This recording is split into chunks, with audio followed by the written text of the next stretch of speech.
रामकृष्ण हरी. शांताकारं भुजगशयनं पद्मनाभं सुरेशं विश्वाधारं गगनसदृशं मेघवर्णं शुभांगं लक्ष्मीकान्तं कमलनयनं योगवीर्याणगम्यं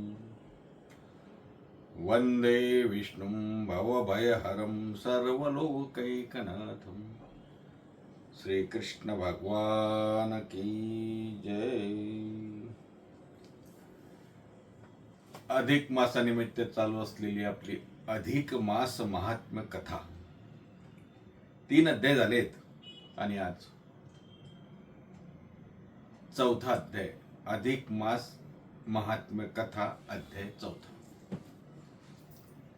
अधिक मासानिमित्त काय केलं पाहिजे, आता काय करू नये हे वेगळंच राहिलं, काय केलं पाहिजे, अधिक मासामध्ये काय केलं पाहिजे, कसं केलं पाहिजे त्याचं थोडक्यात विवरण आपल्याला या कथेमध्ये दिसून येतं.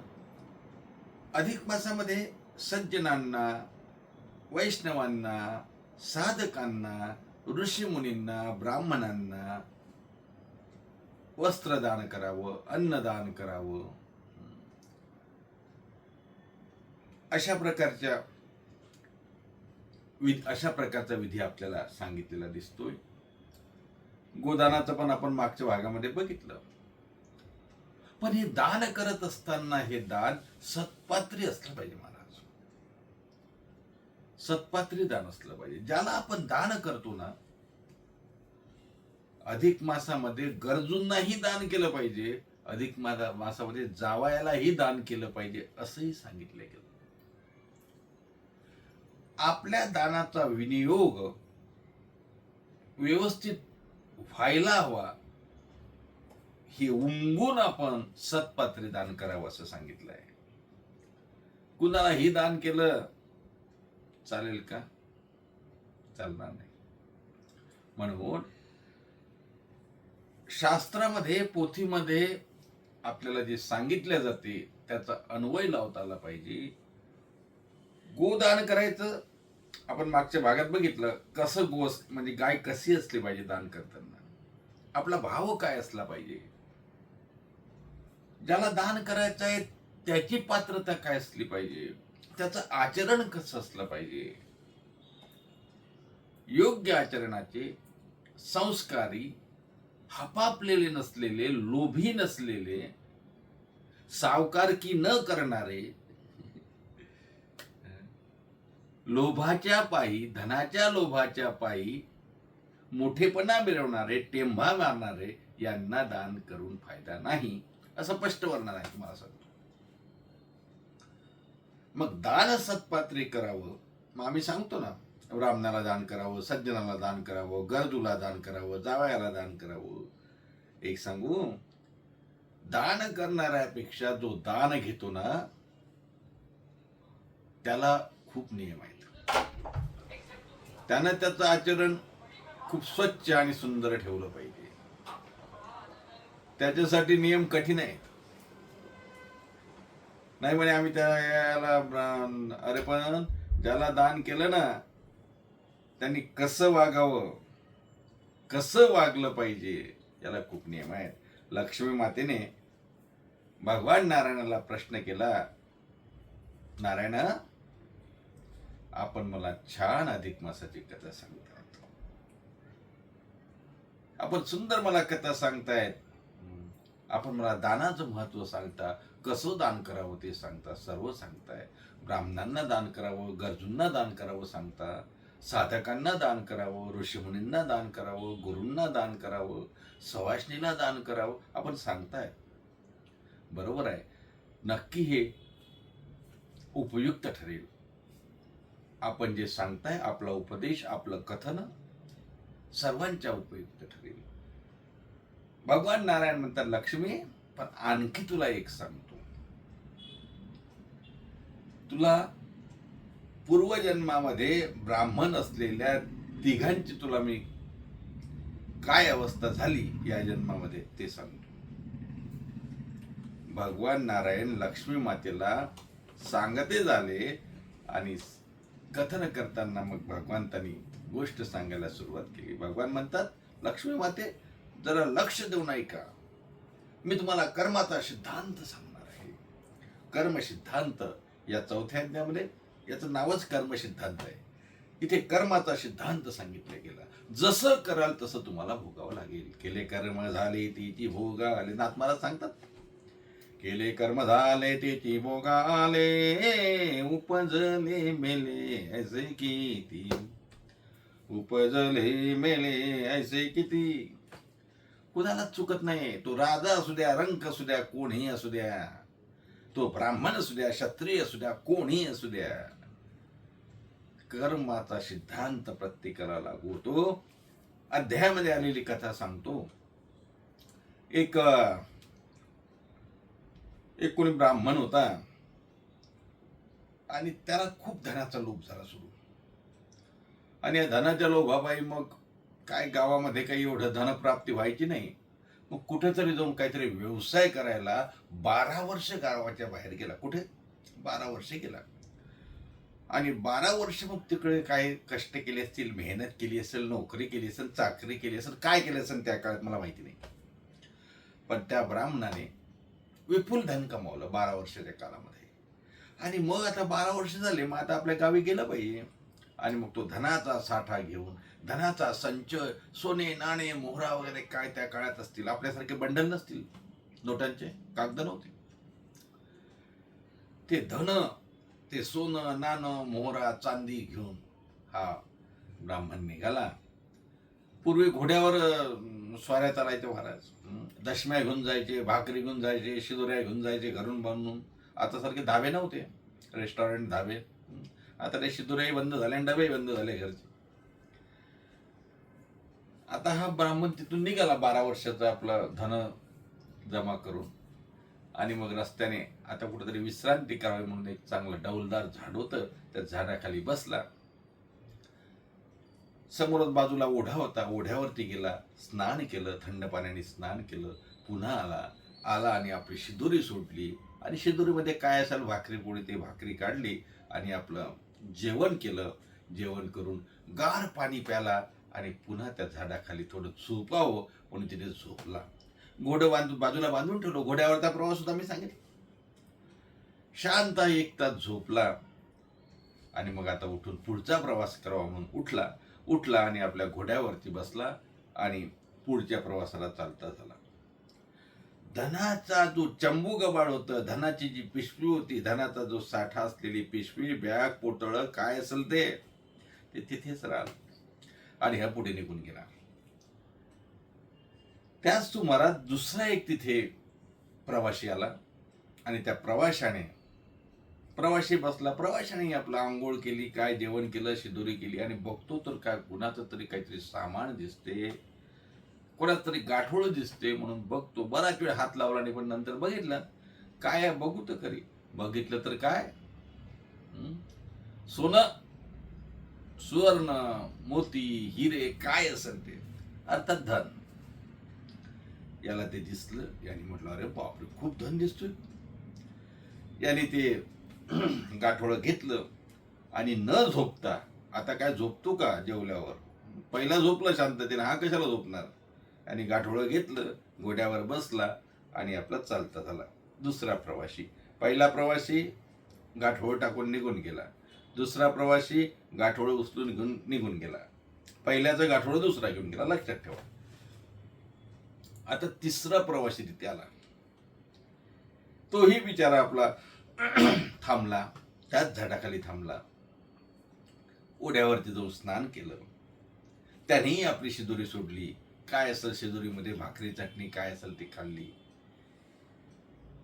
म्हणजे खायला बसला तो.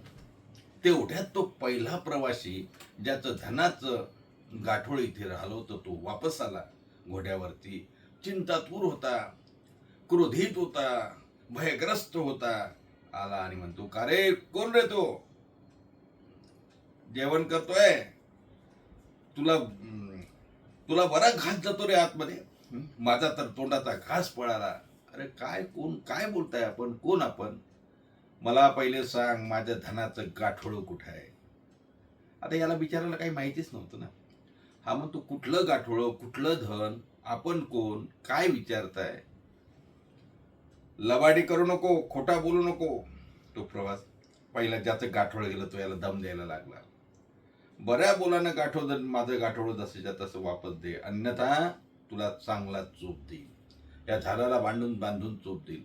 अहो हो, मी नाही घेतलं तुमचं धनाचं गाठोडं. हा गायावाया करायला लागला आणि सांगतो मी गाठोडं घेतलं नाही, मला माहिती नाही, माझी झाडाझडती घ्या, मला चेक करा, मी कुठे ठेवलाय का लपून ते बघा. पण हा मात्र ऐकायला तयारच नाही. पहिला प्रवासी ज्याचं गाठोडं हरवलं तो ऐकायला तयार नाही. तो घोड्यावरून उतरला महाराज. क्रोधानं त्याला त्या झाडाच्या बुंध्याला बांधलं, चोपायला लागला, मारायला लागला. ज्याला मारायला लागला तो तिसरा प्रवासी आक्रोश करायला लागला. जोरजोरानं आक्रोश करतोय हा, मारतोय हा, म्हणतो आता मी तुझा जीवच घेईल. मानेवरती त्याने दोर बांधला आणि आता जीव घेणार. हा ओरडायला लागला, देवा देवा धाव दे बाबा, काय माझी चूक आहे, मला उगीचा त्रास देतोय, मी कोणाचं धन चोरलं नाही, मी काहीच केलं नाही, हा बघ माझा जीव घ्यायला निघाला, मला मारतो आहे, खूप वेदना देतोय, देवा धाव धाव. नेमकं त्याच वेळेला आकाशातून आमचे नारद मुनी निघाले होते. नारायण नारायण नारायण नारायण नारायण नारायण नारायण नारायण. नारदांची स्वारी चालली. नारदांनी खाली बघितलं, कोणीतरी देवा देवा म्हणतोय आणि त्याला दुसरा कोणीतरी मारतो आहे. नारद म्हणाले, काय चाललंय. हा देवाचा धावा करतो आणि हा त्याचा जीव घ्यायला निघाला. नारदाला आश्चर्य वाटलं. नारद वैकुंठात गेले, विष्णू भगवंताकडे गेले. विष्णू भगवान हे लक्ष्मी मातेला सांगतात, लक्ष्मी माते तो माझ्याकडे आला. म्हणजे नारद मुनी विष्णू भगवंताकडे गेले आणि विष्णूला विचारतात, विष्णू भगवान हो काय चाललंय तुमच्या राज्यामध्ये. तो बिचारा तुमचा धावा करतोय, देवा देवा म्हणतोय आणि त्याला दुसरा तिसरा माणूस कोणीतरी मारतोय, हे बरं नव्हे. आपण दिनाचे नाथ म्हणतात, आपण दीनानाथ म्हणतात, आपण पतिताचे कैवारी, दिनाचे कैवारी आहे, पतित पावना दीनानाथ म्हणून घेता. सर्वांचे कैवारी आपण आहोत, सर्वांचे कनवाळू आपण हा. असं असताना त्या बिचाऱ्याला असा त्रास का, त्याला का मार, दुसराच कोणीतरी येतो पण त्याला मारतो, त्याने चोरी केली नाही तरी त्याला मारतो. भगवंता काय आहे हे, रहस्य काय आहे. विष्णू भगवान म्हणतात, नारदा अरे यात मी काहीच करू शकत नाही, हा कर्माचा सिद्धांत आहे, जसं वागाल तसं भरावं लागेल. मग तुम्ही कोण होते, तुम्ही काय आहात याचं घेणं देणं नाही. तुम्ही स्वतःला साधू म्हणून घेत असाल, तुम्ही स्वतःला ब्राह्मण म्हणून घेत असाल, तुम्ही स्वतःला साधक म्हणून घेत असाल, तुम्ही स्वतःला ऋषी म्हणून घेत असाल, तुम्ही कोणीही म्हणून घेत असाल, तुमच्या म्हणण्याला महत्व नाही, तुमच्या असण्याला महत्व आहे. म्हणून तुमच्या कर्माचा सिद्धांत जो आहे तो तुम्हाला भोगावा लागतो. नारद म्हणतात, नारायणा मला कळलं नाही, उलगडून सांगा. तेव्हा विष्णू भगवान नारदाला सांगतात, नारदा बघ, जो पहिला प्रवासी तिथे आला होता ना, ज्याने आपलं धनाचा गाठोड तिथे ठेवलं, तो पूर्वजन्मामध्ये ब्राह्मण होता. बर, मग दुसरा प्रवासी आला, तोही पूर्वजन्मामध्ये ब्राह्मण होता. आणि तिसरा प्रवासी तोही पूर्वजन्मामध्ये ब्राह्मण होता. परंतु ब्राह्मण जन्मामध्ये येऊनही ब्रह्मकर्म केलं नाही आणि नको त्या गोष्टी करायला लागला, परिणाम हा भोगावा लागला. पण काय भोगावा लागला, प्रत्येकाला सारखा का नाही, कारण प्रत्येकाने वेगवेगळ्या कुटाने केले ना, वेगवेगळे कर्म केले. काय झालं, पहिला जो प्रवासी होता, सावकाराकडून एकाने कर्ज घेतला. मागच्या यात एक ब्राह्मण होता, तो सावकारी करायचा. ब्राह्मणाने सावकारी करू नये, व्याजाने पैसे देऊ नये असं शास्त्र सांगते. आता त्यांनी सावकारी केली, सावकाराजवळून एकाने काय म्हणतात त्याला कर्ज घेतलं आणि दुसऱ्याने जमानत घेतली, त्याची जामीन घेतला. आता एक सावकार, बरोबर आहे, त्याचं कर्ज घेणार सावकार कोण, जो मधला प्रवासी होता ना, जो धन घेऊन पळाला, तो सावकार होता पूर्वजन्मामध्ये.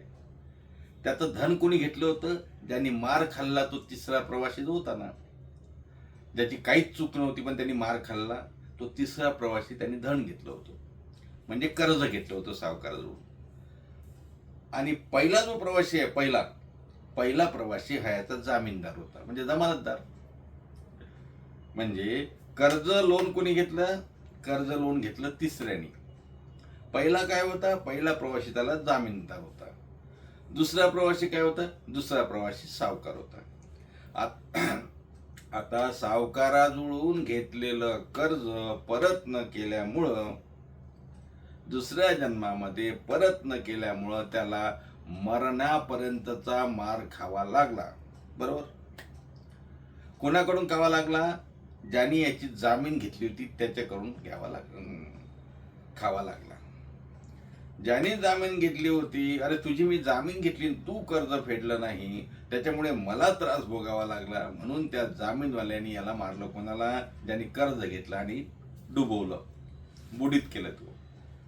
आणि तो दुसरा प्रवासी जो आपलं धन घेऊन गेला, तो कोण होता? त्याच्याजवळच घेतलं होतं ना, त्याला आपलं मिळालं ना मग. त्याला या जन्मात मिळाला आणि तो घेऊन गेला. बरे, पहिल्याचा काय दोष हो जामीनदाराचा? बिचाराने 12 वर्ष कष्ट केले, त्याच धन घेऊन गेला.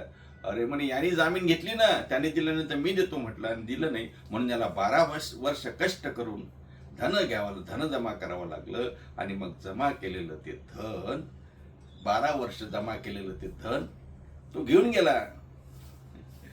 म्हणून खऱ्या अर्थानं आता हे तिघे ब्राह्मण होते. मी का सांगतोय? कथेमध्ये आलाय म्हणून सांगतो. ब्राह्मणाने म्हणे जामीन घेऊ नये, धन देऊन सावकारी करू नये, कुणाचं कर्जाऊ घेऊ नये, घेतलं तर लगेच वापस करावं, हे सर्व सांगण्यासाठी हा अध्याय. अर्थात या अध्यायातून आपल्याला काय घ्यायचं? या अध्यायातून आपल्याला हेच घ्यायचं की कर्माचा सिद्धांत हा चुकत नाही. हा त्या ठिकाणी याला आपण अवॉइड करू शकत नाही, कर्माच्या सिद्धांताला. आणि मग कुणाला दान देतोय तो माणूस पण सत्पात्री असावा, याचंही आपण भान ठेवलं पाहिजे. अधिक मासाच्या निमित्तानं आपल्या हातून दान घडावं, पण ते सत्पात्री घडावं, अशी भगवंताकडे प्रार्थना करू. आणि अधिक मास महात्म्य कथा भाग 4 आज इथे संपलाय. पुढच्या भागामध्ये पुन्हा भेटूया अध्याय 5 मध्ये. तोपर्यंत सर्वांना रामकृष्ण हरी. आणि एकदा भगवान श्रीकृष्णाचं भजन. श्रीकृष्ण गोविंद हरे मुरारी, हे नाथ नारायण वासुदेव. श्रीकृष्ण गोविंद हरे मुरारी, हे नाथ नारायण वासुदेव.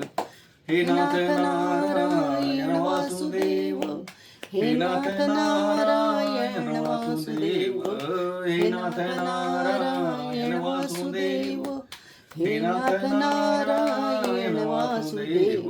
श्री कृष्ण गोविंद हरे मुरारी, हे नाथ नारायण वासुदेव. श्री कृष्ण गोविंद हरे मुरारी, हे नाथ नारायण वासुदेव. पुंडलिक वरद विठ्ठल श्री ज्ञानदेव तुकाराम. दत्तात्रय जनार्दन श्रीनाथ. मौली ज्ञानेश्वर महाराज की जय. श्री कृष्ण भगवान की जय.